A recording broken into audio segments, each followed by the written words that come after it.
एक वायरस से भरी बोतल तेजी से अमेरिकी सेना के गुप्त परीक्षण अड्डे के कोने की ओर उड़ती चली गई। जैसे ही वो कंटेनर टकराया और टूट गया, उसमें मौजूद वायरस हवा में उजागर हो गया। वायरस की तरलता तुरंत ही तेजी से टूटने लगी और वेंटिलेशन पाइप के जरिए पूरे परीक्षण केंद्र में फैल गई। सबसे पहले एक तेज तरार और बातूनी प्लेबॉय को इस खतरे का एहसास हुआ, मगर उस समय वहां मौजूद बाकी कर्मचारियों को कुछ भी असामान्य महसूस नहीं हुआ। बेस की आर्टिफिशियल इंटेलिजेंस, जिसका नाम था होंगहो, ने भी वायरस के लीक होने का पता तुरंत लगा लिया। उसने तुरंत सभी कर्मचारियों को चेतावनी भेजी, लेकिन अज्ञानी कर्मचारी इसे सिर्फ एक सामान्य आतिशबाजी समझकर नजरअंदाज कर गए। स्थिति को बिगड़ता देख होंगहो ने तुरंत रक्षा प्रणाली सक्रिय कर दी और सभी दरवाजे बंद कर दिए, जिन्हें अब एक साथ नहीं खोला जा सकता था। वायरस के बाहर फैलने से रोकने के लिए होंगहो ने साहसिक फैसला लिया। उसने जहर छोड़ दिया और वायरस के सभी स्रोतों को नष्ट कर दिया, लेकिन उसके इस असामान्य व्यवहार ने सेना का ध्यान आकर्षित कर लिया। सेना ने तुरंत एक विशेष बल टीम को अम्ब्रेला कंपनी में भेजा ताकि होंगहो द्वारा किए गए हत्या के पीछे का असली कारण पता लगाया जा सके। लेकिन उन्हें ये नहीं पता था कि उनकी हर एक हरकत पहले से ही होंगहो की निगरानी में थी। इसी बीच नायिका एलिस एक बेहोशी से जागी। उसे कुछ भी याद नहीं था, न ये कि वो कौन है और न ही ये जी क्या हुआ था।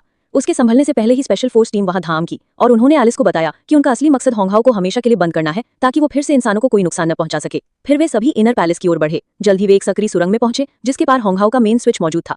कैप्टन ने तुरंत 3 लोगों के साथ आगे बढ़ने का आदेश दिया, लेकिन अगले ही पल दोनों ओर के स्टील दरवाजे अचानक बंद हो गए और सामने एक नीली लेजर प्रकट हुई, जो तेजी से उनकी ओर बढ़ने लगी। कैप्टन ने अपनी तलवार से 2 लोगों को पीछे धकेल दिया, लेकिन पीछे खड़ी महिला सदस्य लेजर की चपेट में आ गई और उसकी गर्दन वहीं कट गई। उन्हें कुछ समझ आता उससे पहले ही एक और लेजर सामने आई। एक साथी ने कूदकर उसे रोकने की कोशिश की, लेकिन वो भी लेजर की धार से कटकर 2 हिस्सों में बट गया। कैप्टन जान बचाने के लिए दीवार पर चढ़ गया, लेकिन अगली सेकंड एक और लेजर सामने आई, जो धीरे धीरे एक विशाल जाल में बदल गई।